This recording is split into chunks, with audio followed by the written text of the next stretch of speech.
Report অনুযায়ী MI কিন্তু mega অকশনের আগে যে 5টা প্লেয়ারকে রিটেন করবে তার মধ্যে 3টে প্লেয়ার ইন্ডিয়ান ক্যাপ প্লেয়ার, একটা আনক্যাপ প্লেয়ার আর একটা ফরেন প্লেয়ার। এই 5টা প্লেয়ারকে তারা মেগা অকশনের আগে ধরে রাখতে পারবে। তো নাম্বার 1 যে ক্যাপ প্লেয়ার 3টে ইন্ডিয়ান রিটেন করবে তার মধ্যে রোহিত শর্মা, নাম্বার 2 হার্দিক পান্ডে আর নাম্বার 3 জাসপ্রীত বুমরা।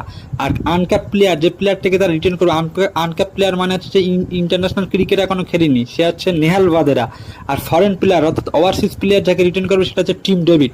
এবার তোমরা অনেকে প্রশ্ন করতে পারো যে সূর্য কুমার যাদবকে কেন রিটেন করতে পারবে না। দেখো, আইপিএল বিসিসিআই যে রিটেনশন নিয়ম তাদের কিন্তু ক্লিয়ারই 3টে ইন্ডিয়ান ক্যাপ প্লেয়ারকে রিটেন করতে পারবে। তো নাম্বার রিপোর্ট অনুযায়ী মুম্বাই কিন্তু জাসপ্রীত বুমরা, হার্দিক পান্ডা, রোহিত শর্মা এই 3টে প্লেয়ারকে তারা ধরে রাখবে। সূর্য কুমার যাদব তার কিন্তু ক্যাপ্টেন্সি দরকার, সে কিন্তু অন্য কোনো ফ্র্যাঞ্চাইজ তাকে অফার করেছে এবং সূর্য কুমার যাদব কিন্তু ক্যাপ্টেন্সি ছাড়া মুম্বাই ইন্ডিয়ান্সে থাকবে না।